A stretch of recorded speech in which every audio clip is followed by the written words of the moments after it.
Fine.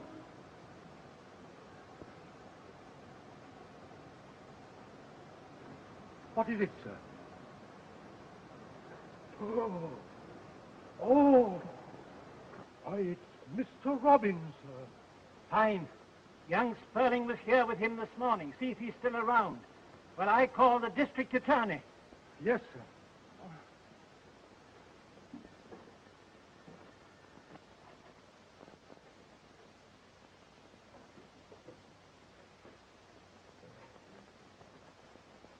Good morning, Professor.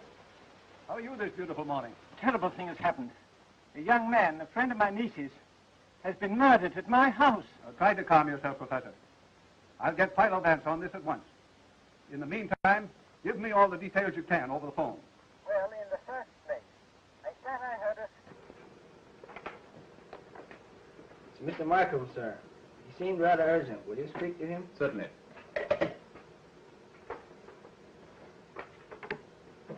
I say, old fellow, don't you ever sleep? There's been a murder committed, Philo, at the home of Professor Dillard. Professor Dillard? That interests me, Markham. Lead on.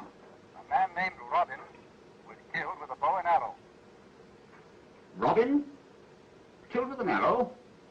Oh, my dear fellow, confess. You've been on a wild chase with Mother Goose. No, that's the story. A fairy tale in terms of blood, eh? All right, Markham. I'll meet you there in half an hour. Dark suit, dark hat, dark tie, and bring me some more hot coffee. Very good, sir. Yama, look at my reference shelf. Bring me Dr. Elmer's book on archery, the home book of verse, and the German dictionary. Very good, sir. Yeah.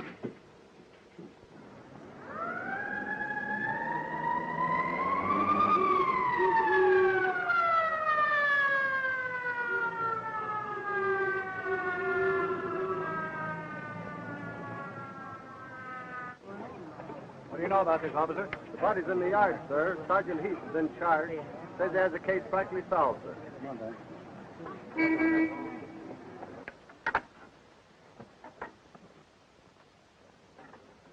They converted this old garden into an archery range. Oh, yes. Mr. Lott is quite an enthusiast in archery. I think you'll find this very convenient. Good morning, Heath. Good morning, sir. Hello, Mr. Vance. Morning, Nice to see you, sir. Oh, sorry they troubled you, Mr. Markham. It's an open and shut case. Why, I've got it practically solved right now. First-degree murder. How nice for you, Sergeant. But as long as I'm here, you don't mind if I take a little look around, do you? No, go as far as you like. Thank you, Sergeant. Oh, see here, Mr. Markham.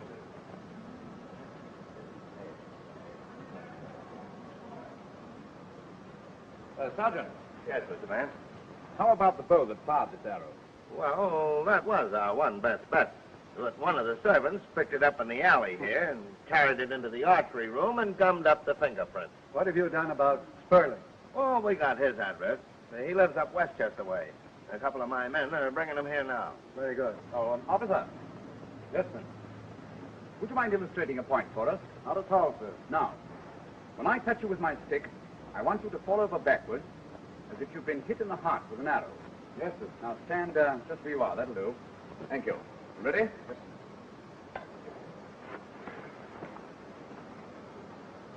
Sergeant,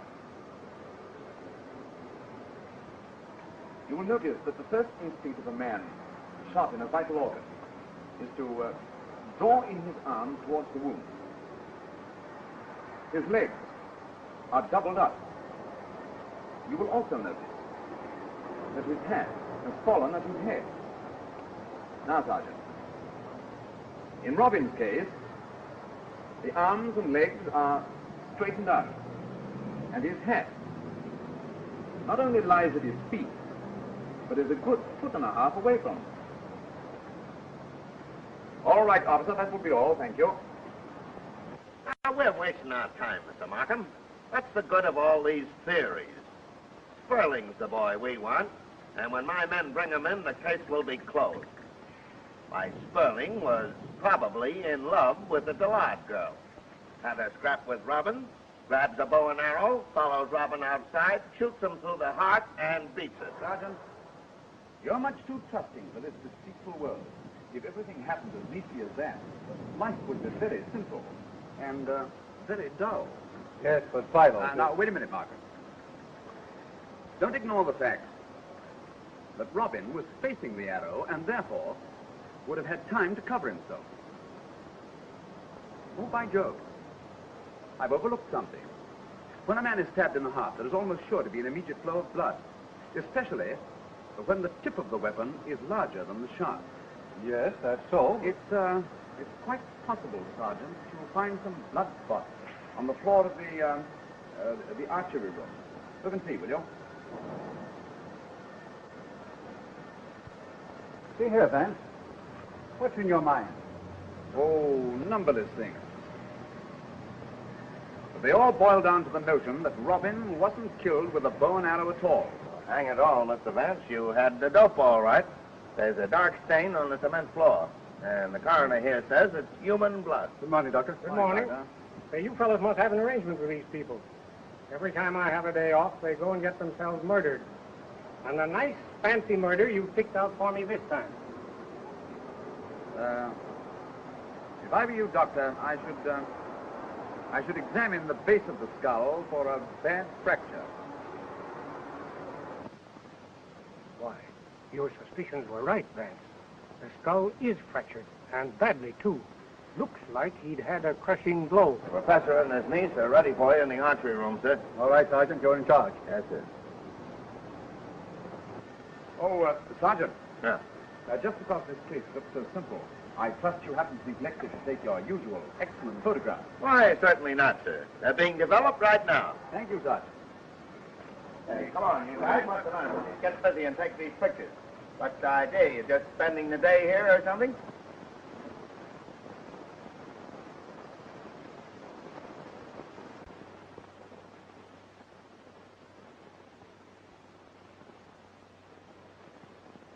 The room is the... Oh, good morning, Professor. Oh, Martin. I regret that the tragedy should be the reason for this meeting. Yes. You remember my niece, don't you? Yes, indeed. I want you both to meet Mr. Philo Vance. How do you do, sir? If you tell him just what you know of the tragedy, he'll be a great help to us. Oh, won't you sit down, gentlemen, please? You sit down, my dear, will you? Well, I told Markham practically everything that I knew over the telephone. Robin and Sperling called to see Belle, but she was out playing tennis. I heard them talking up in the drawing room for a few minutes, and then they came on down here. I worked in my study for about an hour, and I thought I heard a noise. It sounded like a scream, but I couldn't be sure because the maid was using the vacuum in the hall. Then I stepped out onto the balcony and saw the body of poor Robin. The rest you know. About that scream, Professor, could you be at all sure from what direction it came? I know. I couldn't be sure if it was a scream that I heard. It might have been an automobile siren. We hear so many traffic noises from the drive. Where were the other members of your household at the time of the murder? The cook had gone to market. Belle was out playing tennis. Mr. Anderson, my adopted son, had left for the university. We phoned to him, but he wasn't there. So we left him a message. Oh, I do hope they've been able to find him by now. Oh, I see.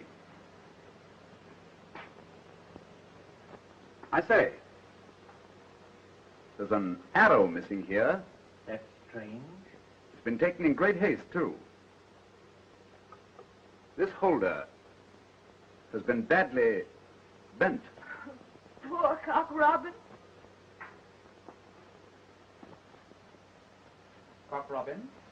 Oh, we all called him that. We did it to tease him. Mr. Lard, did you happen to know by any chance that Sperling in German means sparrow? Oh, yes. Yes, I know. Do you speak German? No. And how did you know that Sperling means sparrow? Well, the other day, Robin stepped out onto the archery range just as Mr. Sperling aimed at a target. Mr. Arneson was watching and called to Robin, "Be careful. You're a cock robin and that archer is a sparrow." Mr. Arneson seems very well acquainted with his nursery rhymes. Just a minute. Where do you think you're going? I'm Eric Arneson. I live here. I was telephoned for. Of course, if you don't want me to come in, that's all right with me. I'm sorry, I didn't know who you were. Why is this house littered with policemen, who at best are hardly ornamental? There's been a murder, sir. A young man. They've been expecting you, so you'll get the details inside. A murder? Come on, Johnny, come on. Mother, I want to go home because I'm hungry. Hush, dear. Mother's busy. There is Mr. Arneson Eric! now. Eric! I'm so glad you're here. Robin's been killed. Robin? Cock Robin. Well, his name was against him, wasn't it? Oh, please, don't be cynical now. For my sake. I'm sorry, darling. And Johnny. Oh, I know how hard this is for you, Johnny. What great pals you and Robin were. I can't believe it. Hello, Markham. Good morning. Morning, sir. Mr. Vance, Mr. Arneson. Morning, sir. How do you do? This is John Sprigg, one of my students. Oh, yes. Robin was the best friend I had in the world. And I'm going to find the man who murdered him. Taking death tragically is one of the weaknesses of youth. So we have a real murder mystery, have we? Might I be entrusted with the details? Well, where were Robin and Sperling when you left? Downstairs in the archery room. Is that so? Well, did you overhear anything they said? I don't listen at keyholes. Well, little bright eyes, they ought to erect a statue to you for being the first woman who don't. Was there anybody else in the archery room when you left this morning? I thought I heard Mr. Drucker. But he sneaks in and out at all hours of the day and night. Well, now we're getting somewhere. I wish you'd tell me all about this case and let me work it out along scientific lines. Is it a bargain? Of course, we couldn't very well promise to tell everything. It might be indiscreet. Wait a minute. Wait a minute, Markham. I really don't see any reason why Mr. Arneson shouldn't apply his scientific knowledge to this crime. I'm quite sure he can be depended upon. Oh, I'm very dependable. Well, Vance, if you think... Mr. Arneson, the first thing you can do to help us is to tell us something about the Druckers. We're going to interview them next. Well, Miss Drucker is a little, peculiar. Oh, perfectly harmless. She thinks the sun rises and sets in her brother. If I were you, I'd take Miss Dillard along with you when you go to question her. Miss Drucker likes her. Oh, yes. That's a very good suggestion, Arneson. Oh, Bill, darling, look, these gentlemen are going to interview the Druckers now, and I said you go along with them. It'd make it easier for Miss Drucker. Why, yes, dear. And now, if you can spare me for a while, I have some lecture notes I ought to edit. Certainly, Mr. Arneson. Oh, Miss Dillard. Yes? How good an archer is Mr. Drucker? Why, he knows nothing about archery. Oh.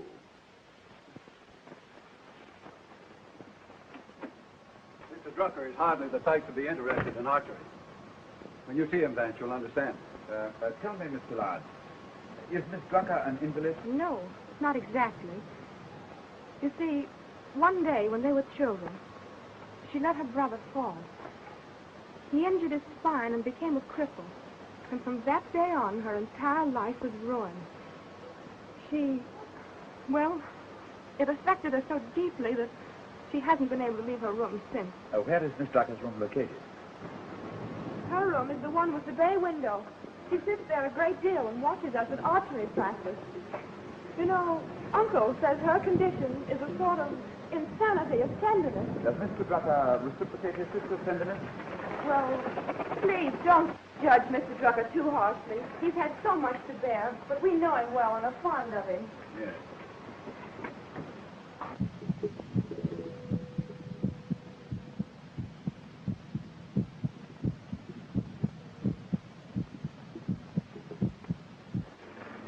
Oh, good morning, Doctor. Good morning, Mr. Lye. Mr. Vance? Yes. I'm Dr. Van Pelt. Good morning, Doctor. This is District Attorney Markham. How do you do? Good morning, Doctor. I have attached a remote stethoscope to my patient to safeguard her, and at the same time not interfere with your questioning. Any undue strain on her heart will prove fatal. So, if she excites herself, I'll have to stop you. We'll be as brief as possible, Doctor. Thank you. I'm sorry to intrude, Miss Drucker, but I'd like to get a view of the archery range from your window. I wanted to come right over, dear. I knew how upset you'd be. Yes, child.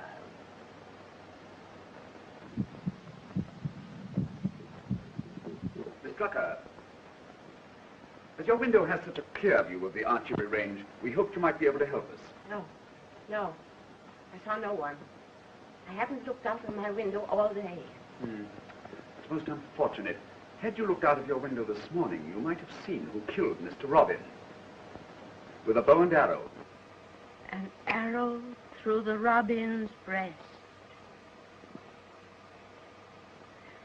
That seems perfectly natural, doesn't it? Is your brother at home, Miss Drucker? My brother. What do you want with him? Then now don't distress yourself, please. We only thought that perhaps your brother might have seen someone on the archery range this morning. He saw no one. He couldn't have seen anyone because he wasn't here. He went out early this morning, and he hasn't returned. Oh, but dear, Adolf was at our house this morning. He came to see Eric. No. Adolf went away somewhere, downtown. He wasn't anywhere near your house. I know he wasn't. Well, I should have known it.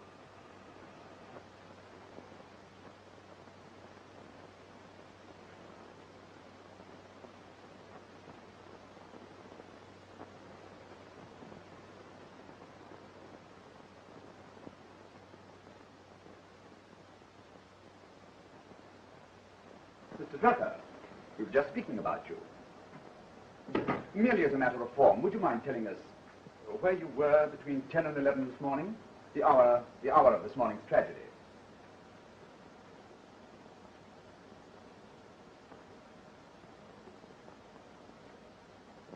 Between 10 and 11. Yes, Mr. Drucker.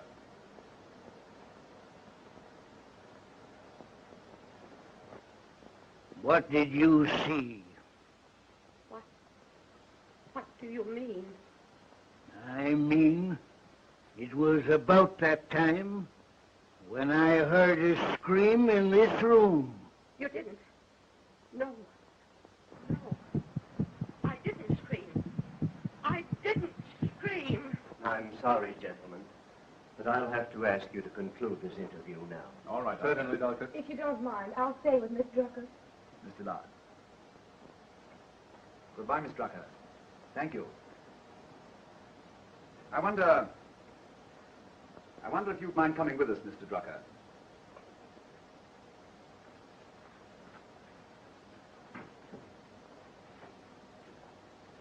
Don't go with them at all. Don't go. They're the enemy. They mean to hurt you. At all.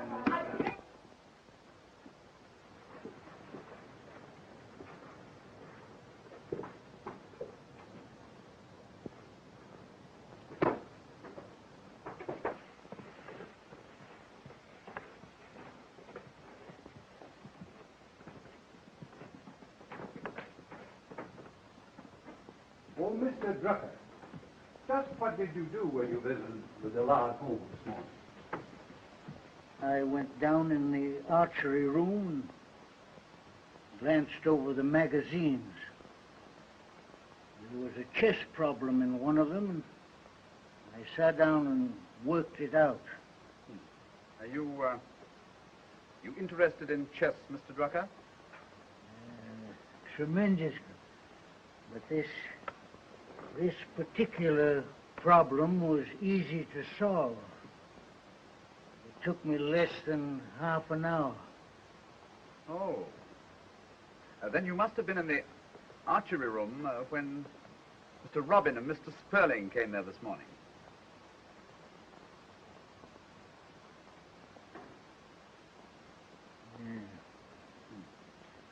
Were you under the impression, Mr. Drucker, that they'd been quarreling?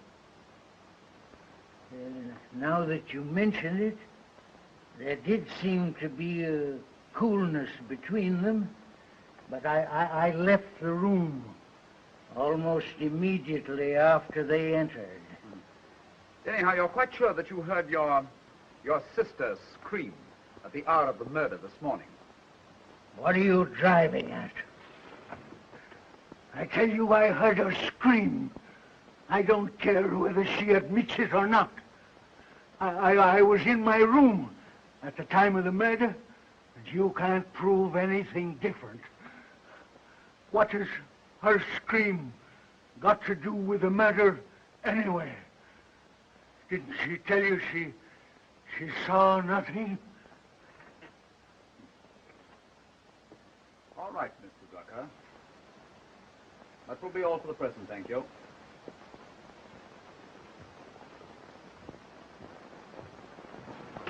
Oh, back already? This is Mr. John Pardee, the famous chess player. How do you do, Mr. Pardee? These gentlemen are Mr. Markham, the district attorney, and Mr. Philo Vance. I trust I'm not intruding, but I perceived that something unusual had happened here. It occurred to me I might be of some service. Occurred? My dear Pardee, I've no doubt you were hanging out of the window all morning, panting with curiosity. May I be permitted to see Professor Dillard? Professor Dillard's had a very hard morning. Certainly, Mr. Pardee. I think you'll find him upstairs. Oh, thank you, thank you. Oh, Mr. Pardee. Yeah? How good a chess player is Mr. Drucker? Why, he isn't really a player at all, though he thinks he is. Of course, he has some understanding of the theory of the game. Oh, yes.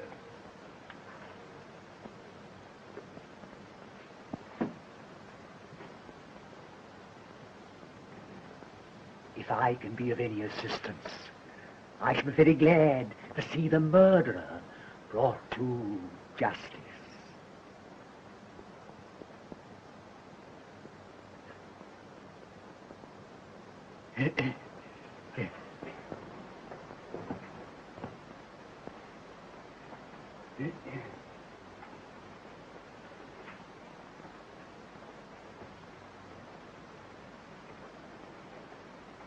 Here's a funny one, sir. The officer outside thought he'd take a peek in the mailbox and found this. Read that.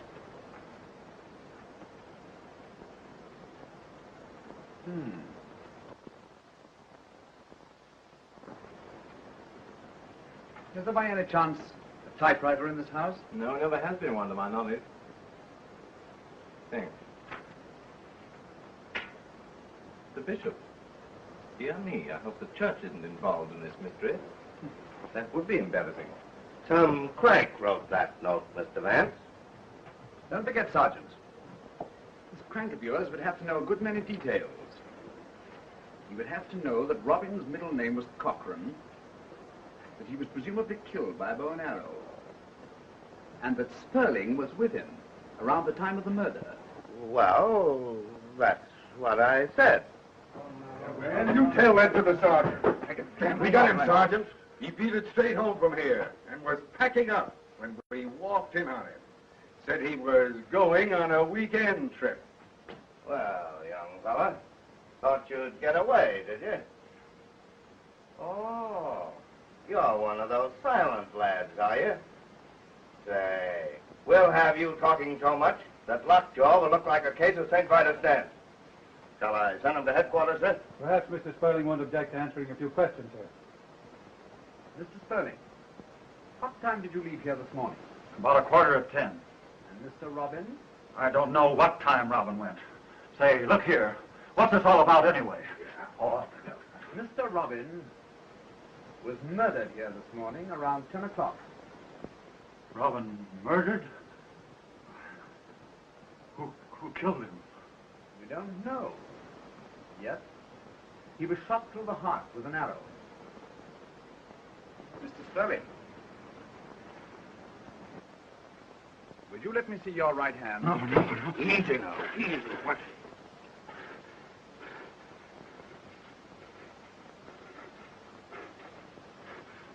All right.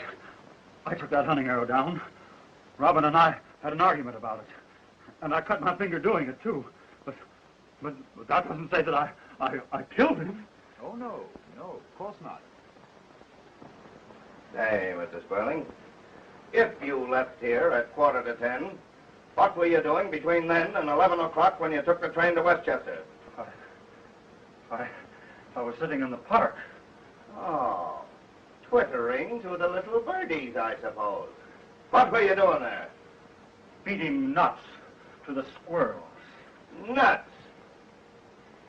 Here, Mr. Markham, you gonna let this bird make monkeys of us? Let me send him to headquarters. Sandy, men. And Adams, check his alibi. Yes, sir. Oh. You know, Mr. Vance, I got nothing against theories, except that you can't hang 'em. Mr. Arneson, do either Mr. Pardee or Mr. Drucker own a typewriter? Yes, they both do. Would it be any trouble to you to secure me samples of type from both those typewriters? No trouble at all. Now, see here, Mr. Vance, what's the good of all this hooey when I got the murderer right outside? Nevertheless, Mr. Arneson, I should like those samples of type, if you don't mind, Sergeant. Eric, Yes, sir.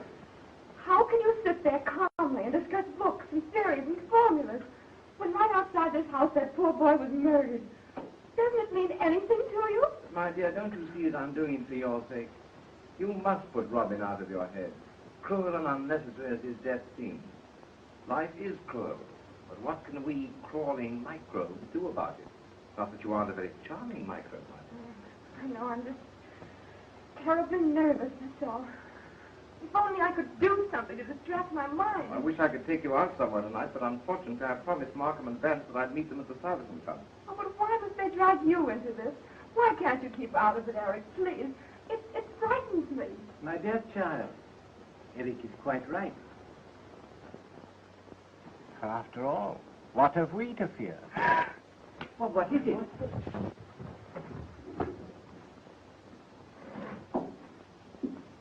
Drucker, what the deuce are you doing out there?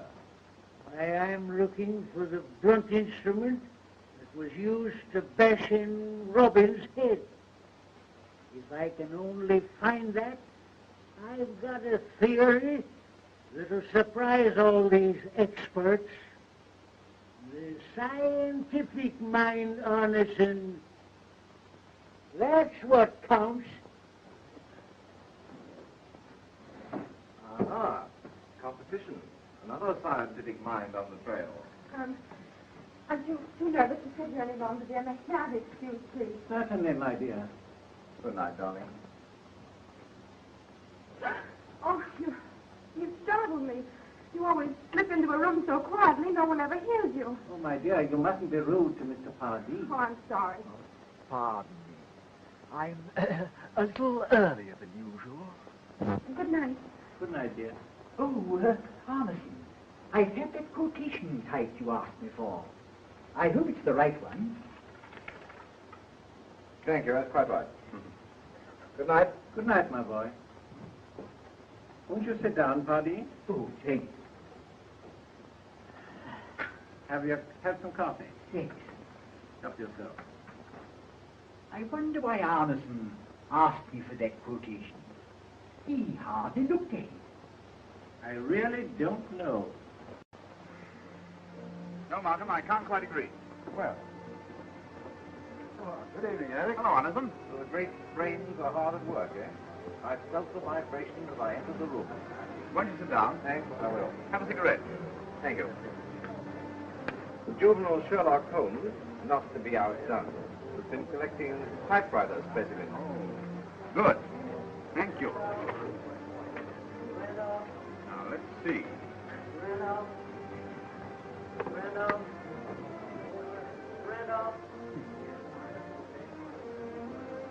style of the uppercase G used in the bishop note was changed before either of these typewriters was put on the market. And the E, the most frequently used letter of the alphabet, is out of vertical alignment. Evening, Chief. Oh, evening, gentlemen. Come in. Pardon me, gentlemen. Will you have some coffee? No, thank you. Or some nuts? No. This was received by the World in the last mail. The Herald and the Times got copies, too. See the station number? This was mailed from the neighborhood of the murder. It was also mailed after you put Sperling under arrest. Bishop was afraid the public wouldn't get his joke, so he explained it to the press. Now, the thing to do is to analyze the person with the type of mind who would define himself as Bishop. I saw several chess bulletins in the Dillard archery room this morning. A bishop is a very important piece in the chess game. I wonder if that's what it means. No, you're wrong, man. The bishop's signature is undoubtedly the workings of a mind deranged by religious mania. Isn't that your reaction, Anderson? Yes. And no. I can imagine an insane mind would use a chessman or a churchman. Gentlemen, I think we're all wasting our time. There are enough suspicious elements in this case to warrant our making arrest. And I propose to act, not sit here all night and theorize. My dear Markham, the people have invested you with the power of action. But if you insist on plunging in wildly and making reckless decisions, well, you'll have to make them alone. But I shall withdraw from the case. You know, gentlemen, this is no ordinary crime, and we cannot proceed in an ordinary manner. Mark my words. This is not a single murder that we are trying to solve. It is the beginning of a series of murders, ghastly and inhuman.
Hello, darling. Oh, Miss Bell, would you read a story to me out of my big book today? Sweetheart, Miss Bell hasn't got much time, darling. Ah, just one. Well, maybe just one little one, huh? Yes. All right. All right. Oh, my goodness.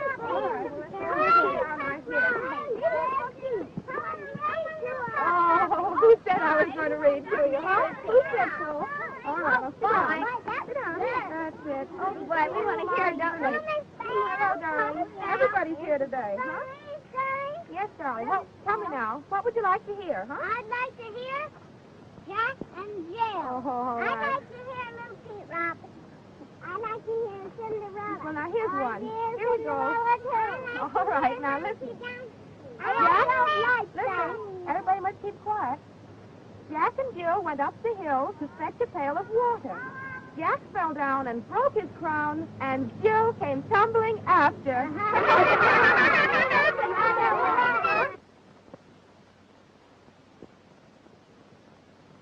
Old King Cole was a merry old soul, and a merry old soul was he. Are you looking for somebody? Mm-hmm. But he'll be here in a minute. He calls for his pipe, and he calls for his bowl.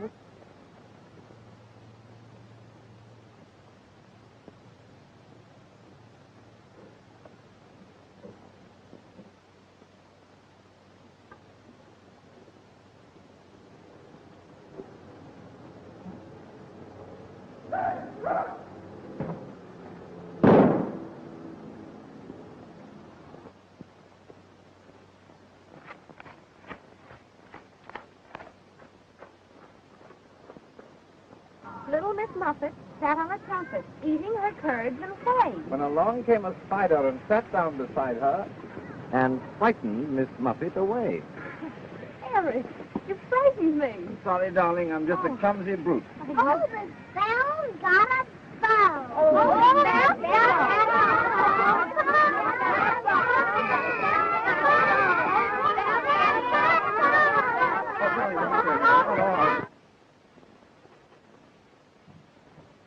Morning, Anderson. Why, home. And Dr. Watson. What's this I hear about Johnny Sprigg being shot? Well, there's nothing much to tell except that Johnny Sprigg was shot this morning with a little gun through the top of his head. More storybook nonsense. What a pity his parents called him Johnny. It sealed his doom. Brilliant student, almost a genius. An extraordinary thing happened last night, Anderson. The murderer visited the Drucker household around midnight and left a black bishop from a chess game at Miss Drucker's door. A chess bishop? Well, that clears the church anyway. Just as a customary routine. Yes. Would you mind telling us where you went last night, after you left us at the Stuyvesant Club? That's easy. I dropped in at the theater to see an Ibsen play, an old favorite of mine. When I got back, the professor was still up writing. Pardee and Drucker had been visiting him. Pardee had shown him one of his chess problems, and he and Drucker had quarreled about almost every position on the board. Pardee had gone on to his chess club. And at what time did you arrive home from your theater? A little after midnight. Too late to have distributed chessmen to the neighbors. I'm sorry to disappoint you. You're not necessarily under suspicion, Anderson, No. but you can help us by answering some questions. Glad to. Are there any revolvers in this house? No. No revolvers, no sliding panels, and no secret stairways. And you say that Mr. Pardee went straight from here to his chess club? Yes. And I assure you that Mr. Pardee is the last man in the world to suspect as a murderer. Oh, yes. Yes, I'm sure of it. But we mustn't hurt his feelings by neglecting him. No. So I think we'll pay Mr. Pardee a little visit. Yes. I should think that a chess expert would be of great help to you in solving the crime. Mr. Vance, oh, I'm so glad you're here. Some dreadful thing seems to be happening to everyone that comes to this house. I'm afraid. I'm afraid for all of us. Something keeps saying to me, which of you will be next? My dear Mr. Lard, our problem is to match normal thinking against the abnormal scheming of a criminal mind. Please believe me when I tell you that we're doing everything in our power to help you. Come along, Malcolm.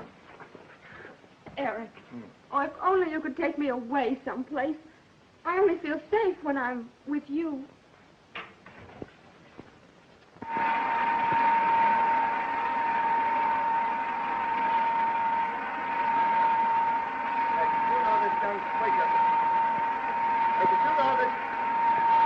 Hey!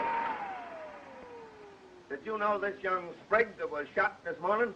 Yes, and if you ask me, they shot the wrong man. They look kind of a... Turn it off. What kind of a guy was this Drucker with the crooked back? If the only thing crooked about you was your back, you'd be lucky. Hey, did you see anybody go out the front door this morning? It ain't what goes out of this house that counts, it's the trash that comes in. Now, look here, it's about... Turn that thing off. It's about time you had some respect for the hand of the law. The hand of the law. The only thing I ever see around here is a lot of flat feet. Oh, is that so?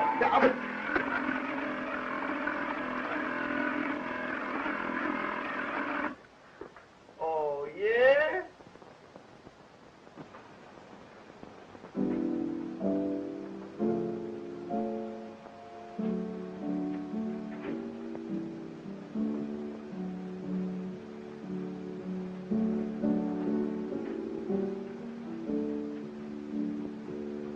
I wish you'd come down to earth and admit that we have a good circumstantial case against Drucker.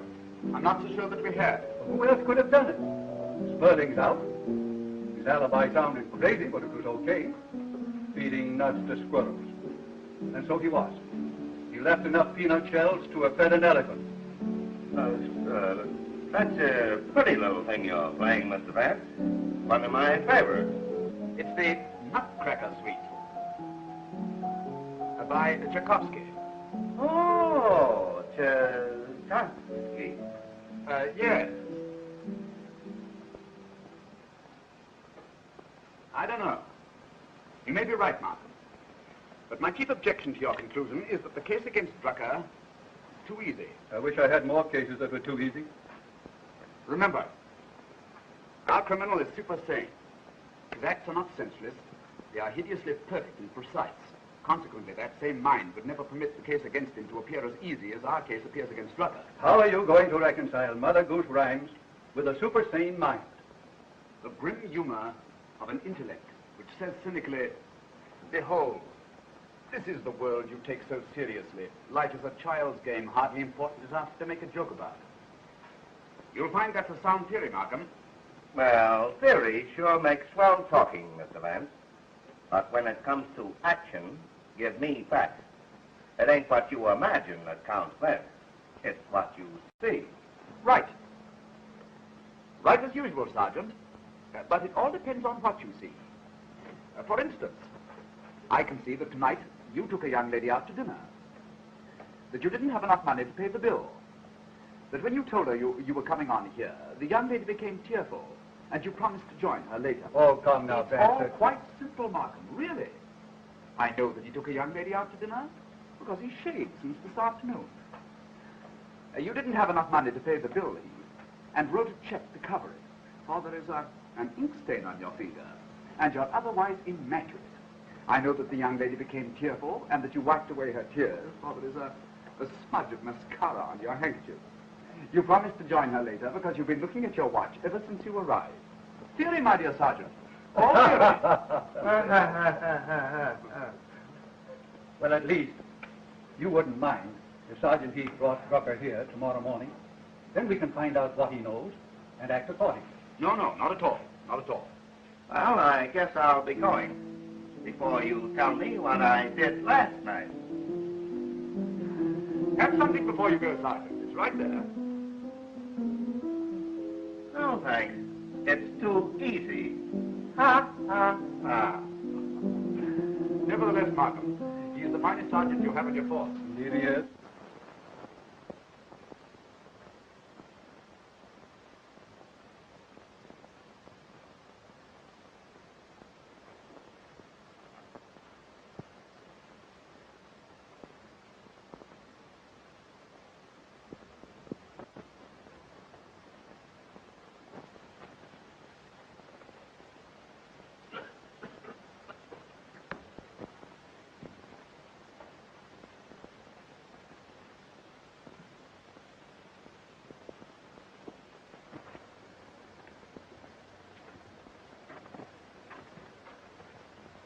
What a terrible fog over the river. I can never remember the fog being so thick before.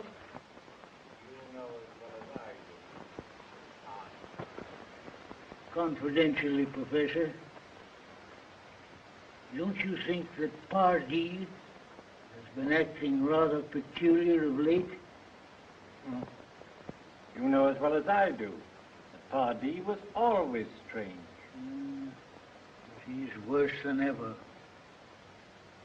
I think he's responsible for those detectives snooping around. I don't think so.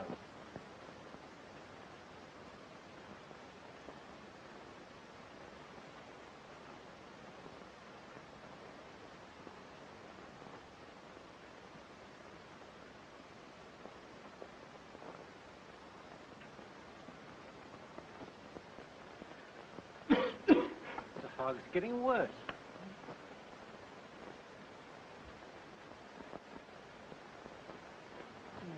Good evening, Professor.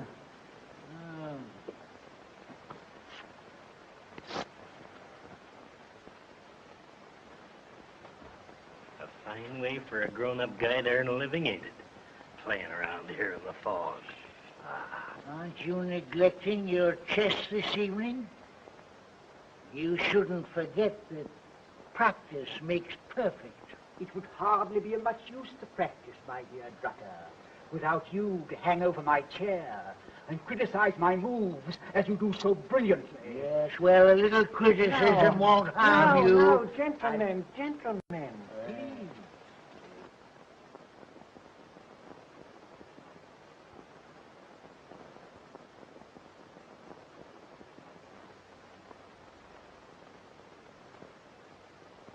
I wish there was some way to be comfortable around here. Those old dodos will stand there and gab all night. I ain't stuck on this kind of a case, you know. If I was picking them, I'd like a nice, snappy love nest. Well, gentlemen, it's getting late. Good night. Good night. Well, the boys are leaving us. I'll pick up my man by getting to the street ahead of him and see him safely off to bye-bye land. I'll pick up Pardee the same way. Right.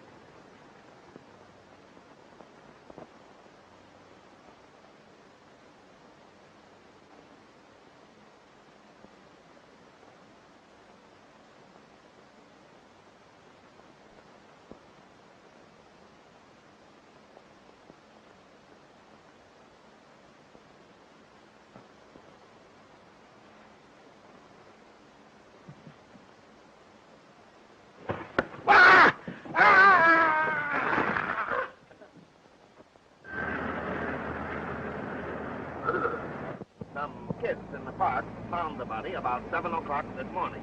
The doctor said he must have fallen off the wall about 10 o'clock last night. Killed instantly. Has Miss Drucker been notified? No, I told him we'd attend to that. Drucker was our principal clue, and he falls off a wall. Falls off a wall. A hunchback falls off a wall. Humpty Dumpty sat on a wall. Another Mad Mother Goose rhyme. Well, I sure gotta hand it to you, Mr. Vance. You're right. Here's another one of these goofy notes. I'm gonna wake up some morning thinking I'm little Bo Peep and start chasing sheep. The world. Humpty Dumpty sat on a wall. Humpty Dumpty had a great fall. All the king's horses and all the king's men cannot put Humpty Dumpty together again. The bishop. Sergeant, did your men trail Pardee and the professor last night? Well, they tried to, but they lost them in the fog. So they went back to the house to wait. Sure enough, the professor shows up in about 10 minutes. But Pardee, he don't show up for nearly half an hour.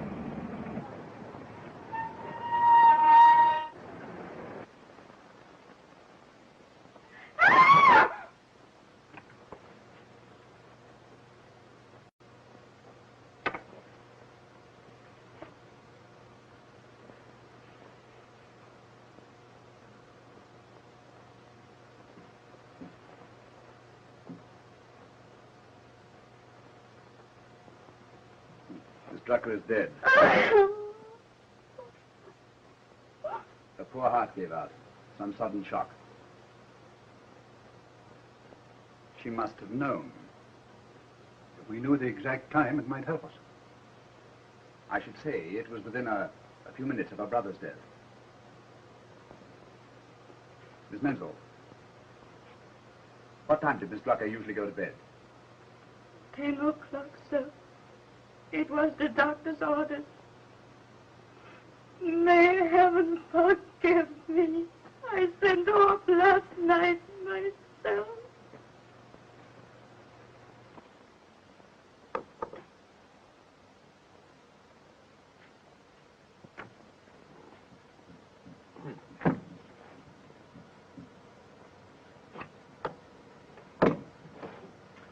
I see it all now, Markham.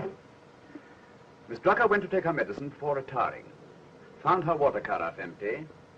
Came in here to get some. Was surprised by her brother's murderer, who then forced open this desk to obtain something of Drucker's that he knew to be of value. That's all, Mrs. Mansell. We'll attend to arrangements here.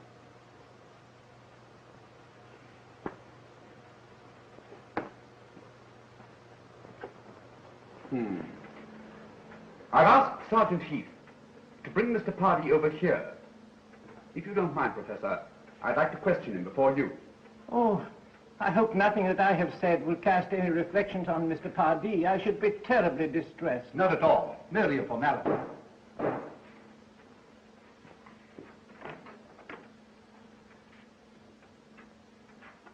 Professor Dillard. Good morning, Mr. Pardee. You have, of course, heard of Mr. Drucker's death. I should like to... Won't you sit down? Thank you. I should like to ask you a few questions. What conversation did you have with Mr. Drucker in the park last night? Right.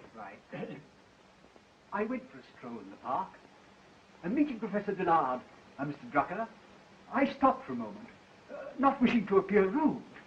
But Drucker was in a beastly mood, and made so many insulting, sneering remarks that I left. Mr. Pardee, can you explain to me why you arrived home so much later than Professor Dillard, when you both left Mr. Drucker at the same time? I sat down by the 79th Street entrance and smoked a cigarette. Rather a foggy night to sit on a park bench, wasn't it, Mr. Pardee? Anyone see you sitting there? Rather a foggy night to depend on eyewitnesses. Wasn't it, Mr. Vance? Certainly, Mr. Pardee. My mistake. That will be all for the present.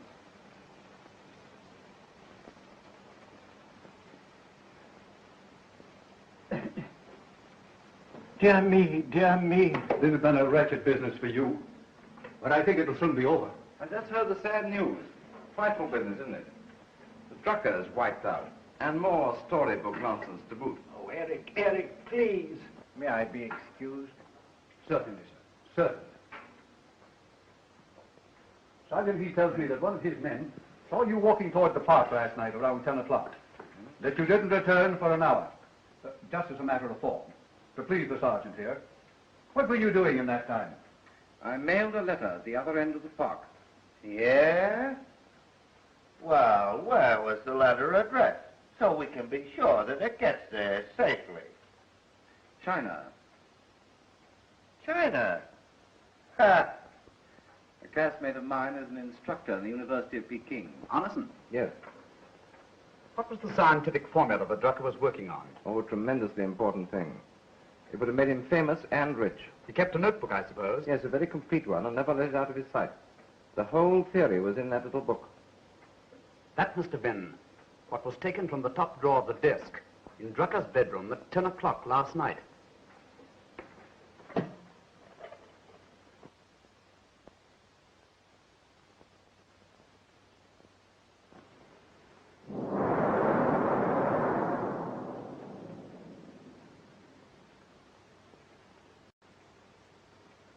Drucker was always standing behind me, criticizing me, and I hated it. Yet tonight, it seems odd not to have him there.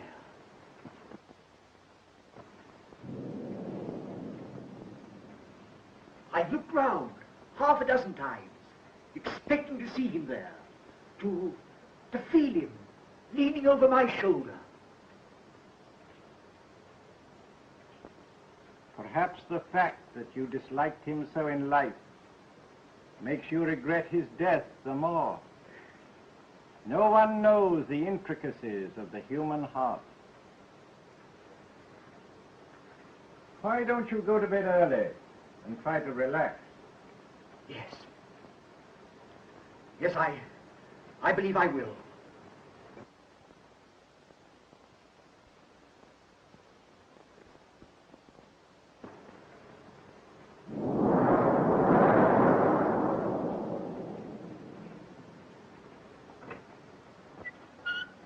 Good night.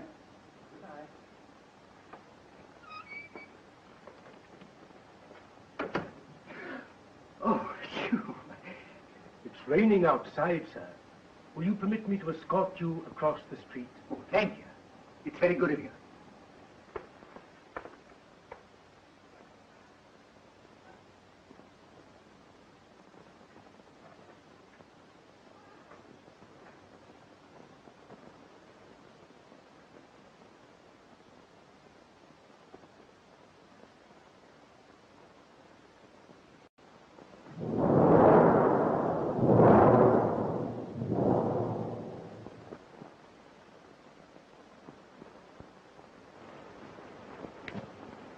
Good night, dear. Good night.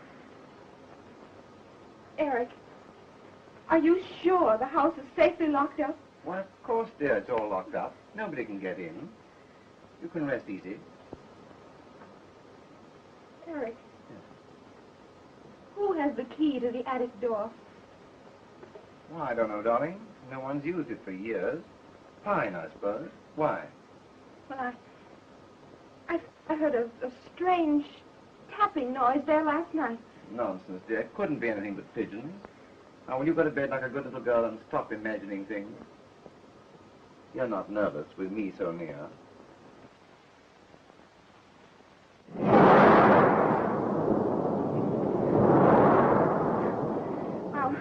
I'll try not to be silly. Good night. Good night, darling.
Robin. Sprague. Drucker.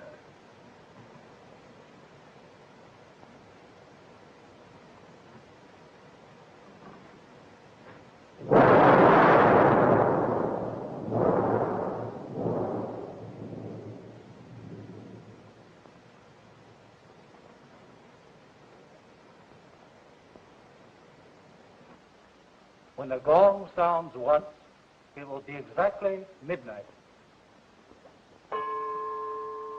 You are now back in the main studio, and the orchestra will resume its program.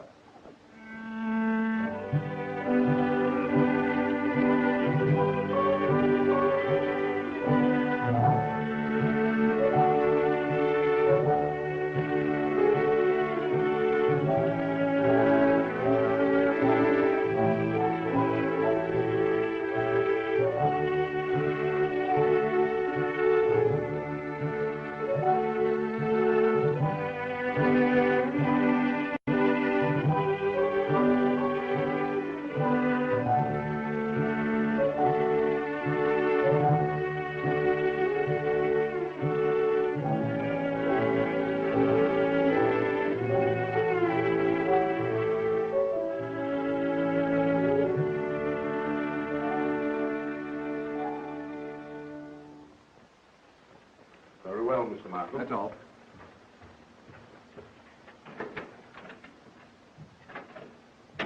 I'll be hanged if I know what to make of this note. This is the house that Jack built.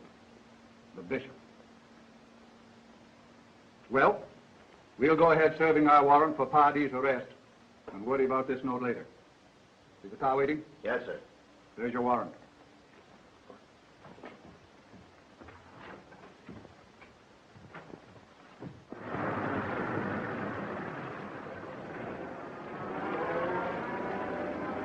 What's wrong, Manning?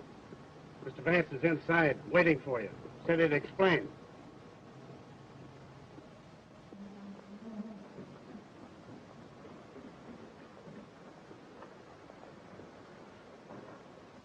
Complete relaxation is essential at a time like this. Lie flat on your back with every muscle at rest. I always thought that guy Vance was cuckoo. 3 deep. Exhale. Good morning. This radio's been running all night.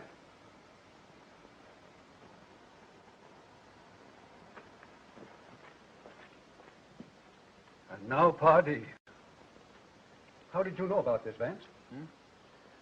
A reporter from the Times came to see me this morning and brought me the latest bishop note. It occurred to me at once that John Pardee was Jack and that he'd been murdered. So I sent the note along to you, knowing that you'd figured it out as I had, and come along here. Perfectly simple reasoning. Well, that's what we thought right away, didn't we, Mr. Markham? Well, hardly. What do you make of it, Vance? Why, it's as plain as the nose on your face, Mr. Markham. Why, this guy Pardee wasn't murdered at all. He was the bishop. Why, I suspected him right along. And yesterday I put Flaherty to watching him. And when Pardee found out I had him, he knew the game was up and committed suicide. Why, it's very simple. Well, I guess we can call the bishop murder case closed. Now, Sergeant, what about the house that Jack built? Huh?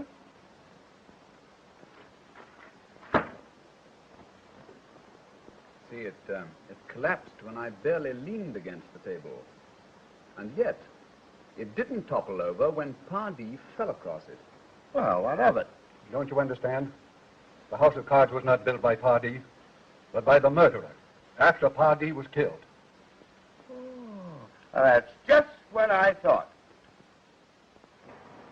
You say that this chess table is set up just as he left it last night? Precisely. He was the last man to touch it. Curious. These chessmen are set up just as they were the night he resigned the contest at the club. The black bishop is one move away from a checkmate.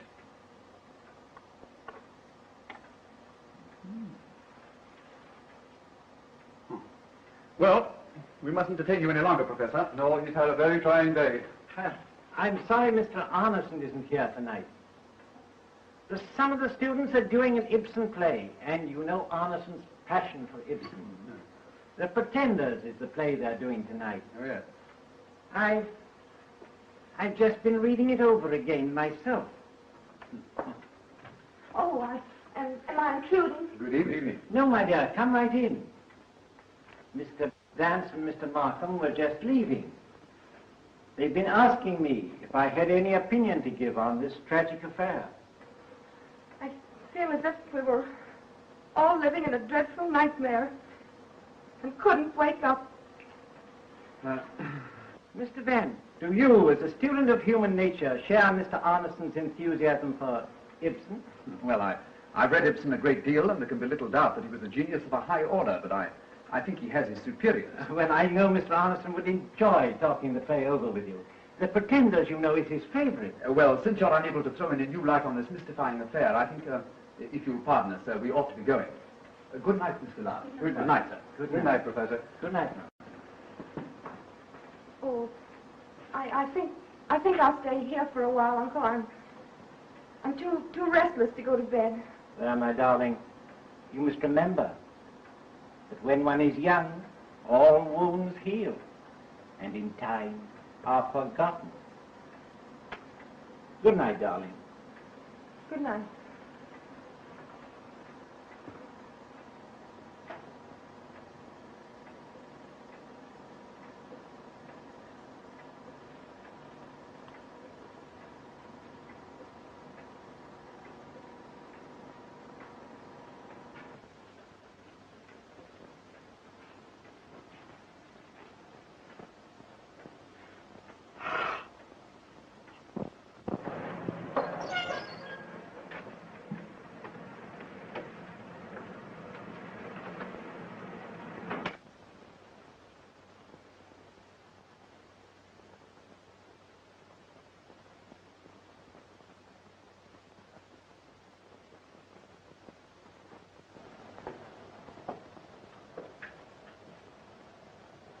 I see it, Markham, the professor was trying to convey some suggestion to us without actually putting it into words. And we were supposed to guess. Huh. Yes. Yes. That's why he wanted to see us while Arneson was away at the Ibsen play. Oh, what a fool I've been.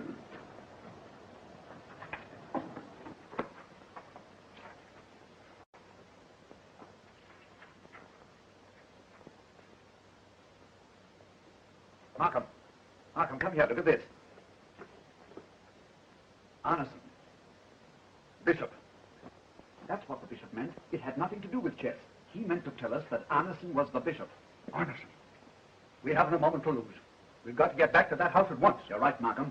Now that we've been told who the murderer is, it makes us partners in crime if we permit innocent people to spend even another hour under the same roof with him. You'd better telephone to Heath. Right.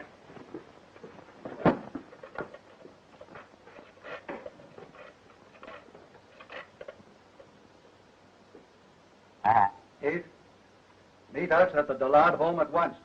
Bring a couple of men with you. We'll take my car and go to the park. We'll make good plans.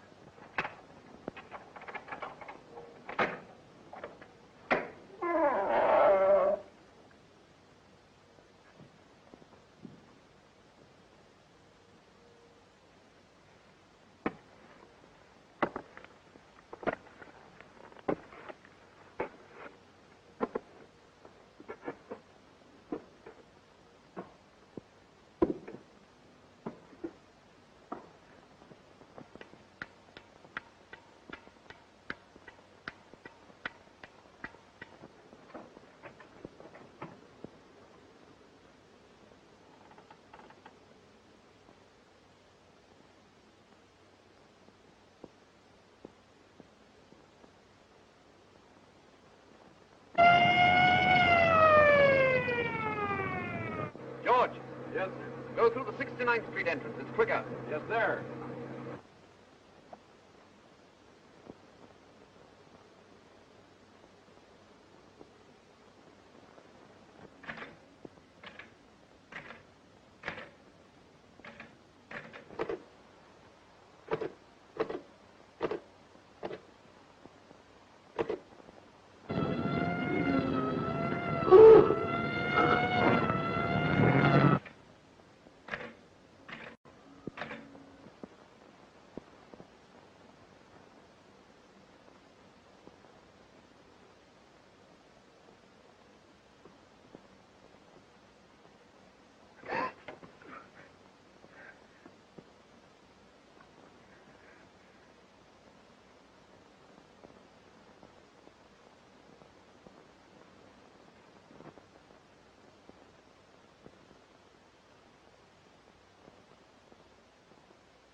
All right, somebody's coming.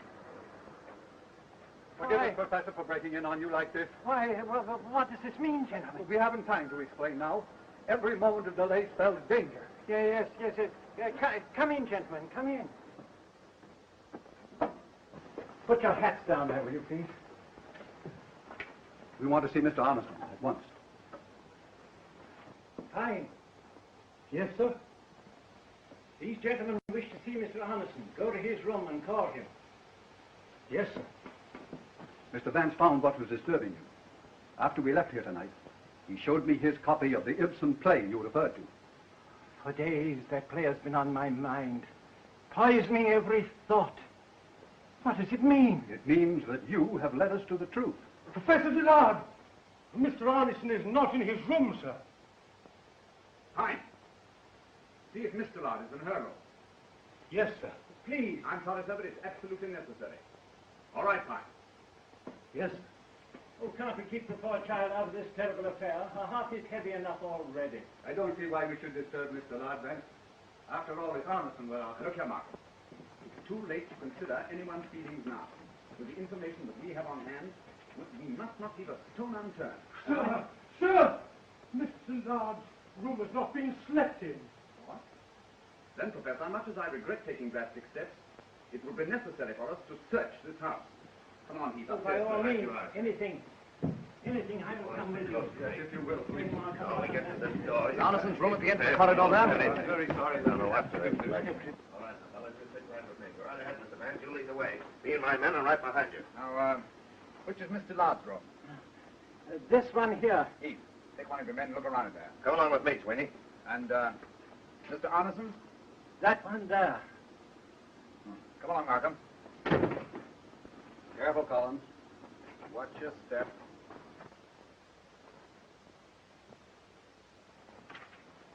It's nothing but the wind.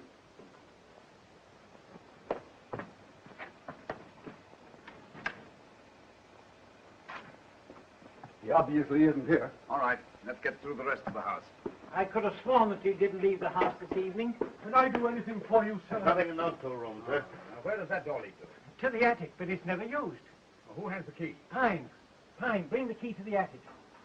I lost it, sir. Lost it? Very well, we'll break it open. Philo, are you mad?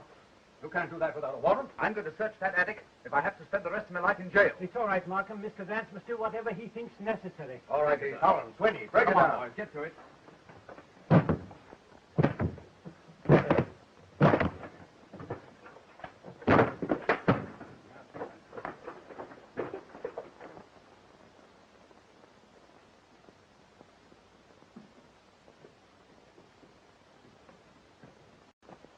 Right.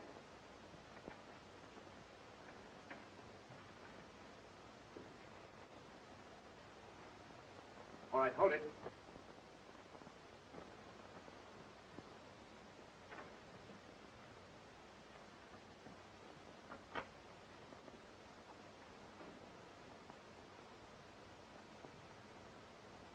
The chimney of this lamp is still warm. You were certainly justified in breaking in here. I agree with you, Markham. Oh, this is incredible.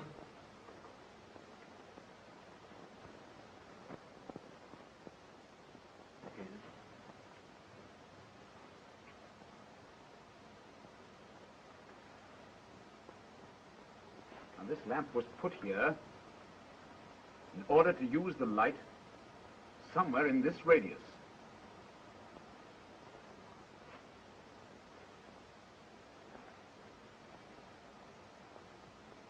Now, let me see.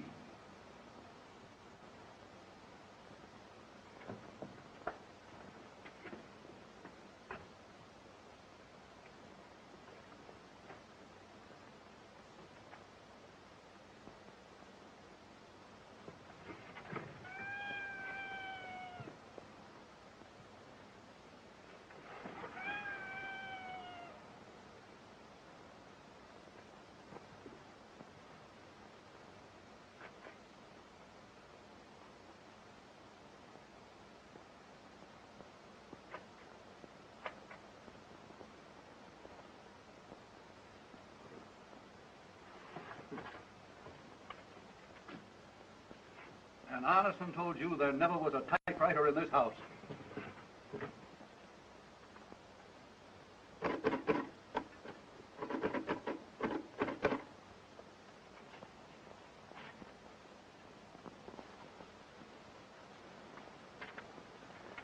The same type as that used in the bishop's murder notes. I wouldn't have believed it. I hadn't seen it with my own eyes.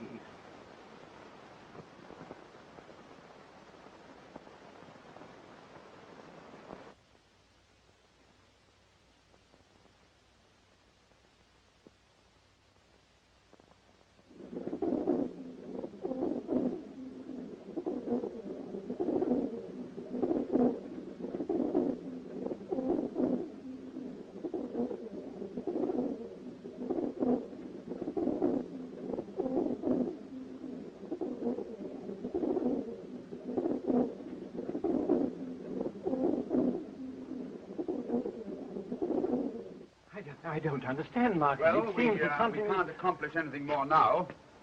We'd better go downstairs and wait for Arneson. But my niece, you're not going to abandon the search for her? Why, nothing matters until we find her. And I warn you, if she has come to any harm to Arneson, I shall not be responsible for my actions. Please control yourself, Professor. We all understand how deeply you feel. But we cannot find your niece except through Arneson. Why, he and is... you must control yourself when you see him. And let us handle this in our own way.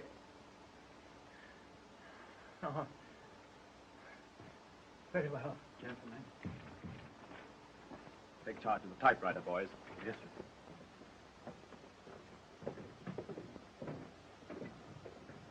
Sergeant. Yes, sir. No. Yes, sir.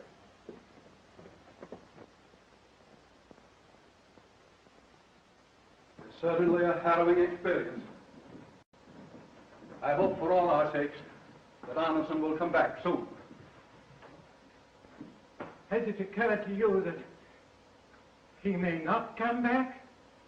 What do you mean? Oh, I have often heard him quote Nietzsche's famous words.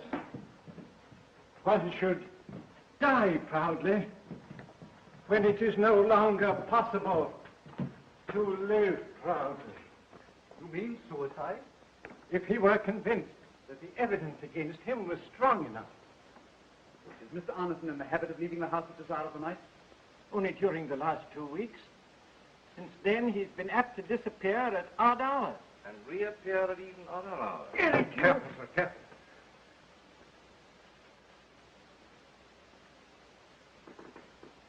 You see the words, the bishop, written there? Do you recognize the type, Mr. Arneson?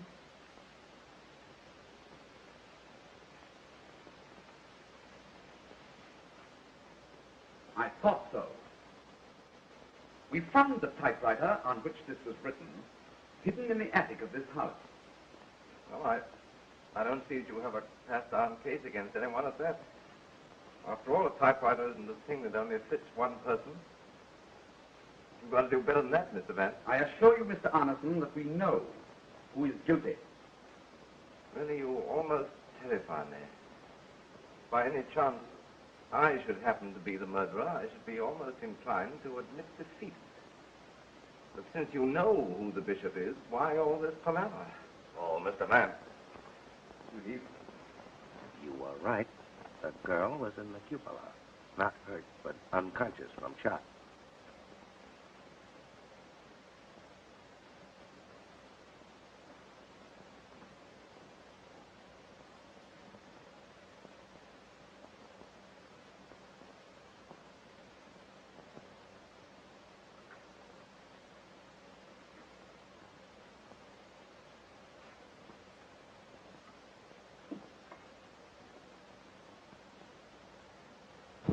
And the worst of it is, Mr. Vance, she don't know who did it.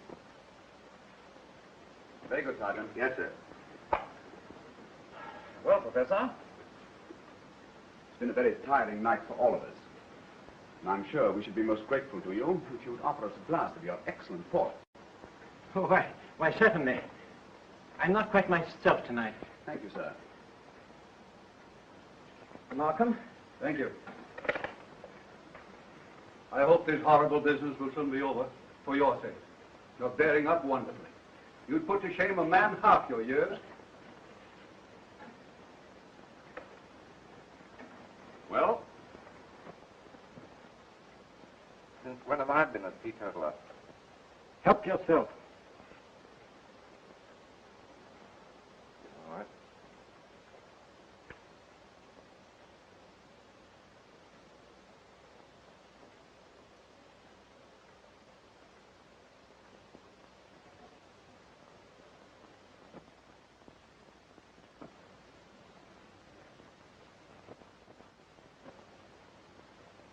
While you were talking to Mr. Markham just now, I changed the wine glasses.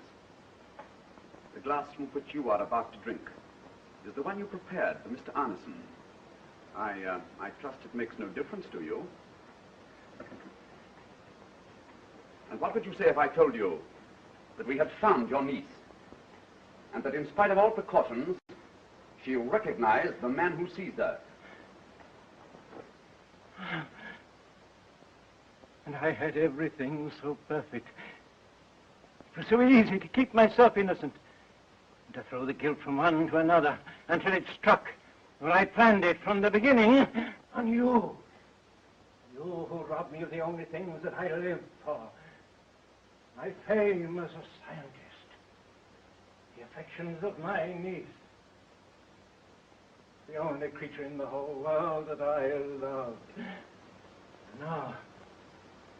Now you rob me of the triumph of seeing you sent to the chair. It would have been perfect. Perfect. But for you, fools, idiots, children, all of you, baffled by Mother Goose, 3 blind mice. Vance, don't let him drink it.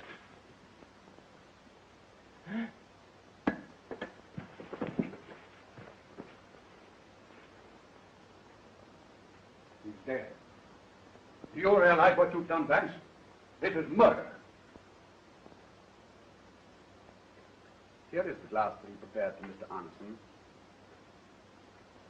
It was the poison that fermented in his own diseased brain that killed him. Fear. Vance, I've been suffering tortures. For heaven's sake, what's happened to Belle? No, that's all right, Arneson. She'll be here in a minute. She surprised the professor in the attic tonight, and he locked her up safely until he could get you out of the way. She was in no real danger. She was the one person in the world that he never would have harmed. But he certainly prepared us for your suicide. You see, he could then have explained things in his own way and been the only one left for her to cling to. Oh, yes, one other point. She didn't recognize him. Why? That was a little dramatic license on my part.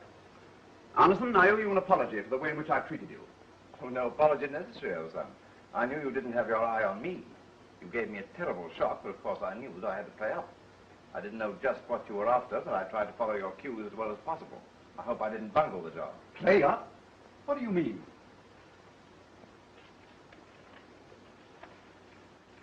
Pretend you are guilty, trust me, and play up. Well, no wonder you acted guilty. Tell me, Vance, how did you know that the professor intended to poison Arneson? When I followed you down the stairs just now and heard him preparing you so carefully for Arneson's suicide, I was more than ever on my guard.